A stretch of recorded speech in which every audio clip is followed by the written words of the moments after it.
নমস্কাৰ দৰ্শকসকল, mythological tales YouTube চেনেলটিলৈ আপোনালোকক স্বাগতম জনাইছোঁ। দৰ্শকসকল, আজি আমি এটা নতুন ভিডিঅ' লৈ আপোনালোকৰ মাজত উপস্থিত হৈছোঁ। আজি আমি এই ভিডিঅ'টিত আপোনালোকক ক'ম যে কিয় নহৰু আৰু পিঁয়াজ পূজাত ব্যৱহাৰ কৰা নহয়। এই কথা জানিবলৈ আমাৰ ভিডিঅ'টি লাইক, শ্বেয়াৰ আৰু ছাবস্ক্ৰাইব কৰি দিব আৰু কাষতে থকা বেল আইকনটো দবাই দিব যাতে আমাৰ নতুন ভিডিঅ'ৰ ন'টিফিকেশ্যন পাই থাকে। দৰ্শকসকল, আহকচোন ভিডিঅ'টিৰ মাজলৈ যাওঁ।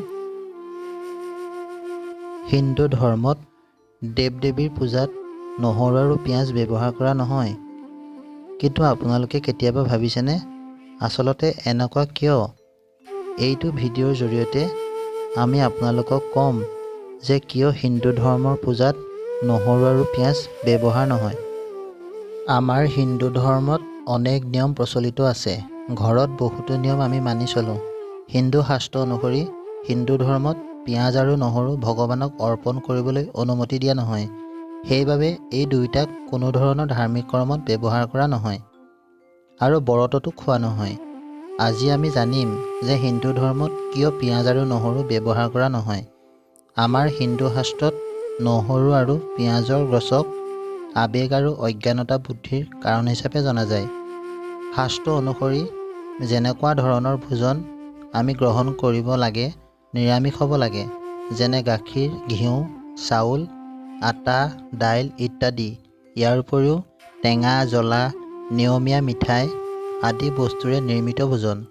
নহৰু, পিঁয়াজ মাছ, মাংস, কণী আদিত ব্যৱহাৰ কৰা হয়, যি খাদ্যবস্তুক ৰাক্ষসী জাতীয় খাদ্য বুলি কোৱা হয়। আমি এই ভোজন দৈনন্দিনভাৱে কেতিয়াও ব্যৱহাৰ কৰিব নালাগে। অৰ্থাৎ ইয়াৰ বাবে আমাৰ মানসিক অশান্তি, স্বাস্থ্য আদিৰ অৱনতি ঘটিব। সেইবাবে পৌৰাণিক পুথিত নহৰু আৰু পিঁয়াজৰ প্ৰয়োগ পাকঘৰত নিষিদ্ধ বুলি লিখা আছে। ইয়াৰ এটা পৌৰাণিক কথা আছে। সমুদ্ৰ মন্থনৰ যোগেদি যেতিয়া অমৃতৰ কলহ ওলাইছিল, তেতিয়া ভগৱান বিষ্ণুৱে সকলো দেৱতাক অমৰ হ'বলৈ অমৃত বিলাই আছিল। তাৰ জৰিয়তে ৰাহু-কেতু নামৰ দুটা ৰাক্ষসে দেৱতাৰ মাজত বহি আছিল, যাৰ বাবে ভুলতে ভগৱান বিষ্ণুৱে তেওঁলোককো অমৃতপান কৰাই দিলে।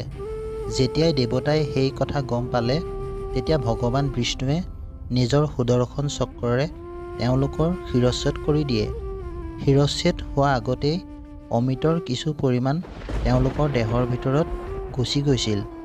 সেইবাবে ৰাক্ষসৰ মূৰটো অমৰ হৈ গ'ল, কিন্তু বাকী শৰীৰ নষ্ট হৈ গ'ল। কিন্তু যেতিয়া ভগৱান বিষ্ণুৱে তেওঁলোকক প্ৰহাৰ কৰিছিল, তেজৰ কেইটোপালমান মাটিত পৰি গৈছিল। তেতিয়া সেই তেজৰ টোপালকেইটাৰ পৰা পিঁয়াজ আৰু নহৰুৰ উৎপত্তি হ'ল। ইয়াক খোৱাৰ লগে লগে মুখৰ পৰা দুৰ্গন্ধ আহে। সেইবাবে মানি লোৱা হয় যে পিঁয়াজ আৰু নহৰু ৰাক্ষসে বসবাস কৰে।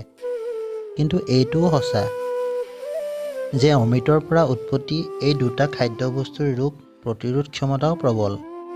কিন্তু ৰাক্ষসৰ তেজৰ পৰা উৎপত্তি হোৱা বাবে দেৱী দেৱতাৰ পূজাত ইয়াক ব্যৱহাৰ কৰা নহয়। ইয়াৰ উপৰিও পিঁয়াজ আৰু নহৰু বেছি প্ৰয়োগ কৰিলে মানুহৰ মন পূজা-পাতত নবহা হয় আৰু অন্য কামত বেছি মন দিয়া হয়। এইটোৱে কাৰণ যাৰ বাবে পূজা-পাতত এই দুয়োটা বস্তুৰ প্ৰয়োগ কৰা নহয়। দৰ্শকসকল, আজি ভিডিঅ'টি ইয়াতে অন্ত পৰিল। চাই কেনে পালে আমাক কমেণ্ট কৰিব। আগলৈ এনেকুৱা ভিডিঅ' পাবৰ বাবে আমাৰ সৈতে জড়িত হৈ থাকক। ধন্যবাদ।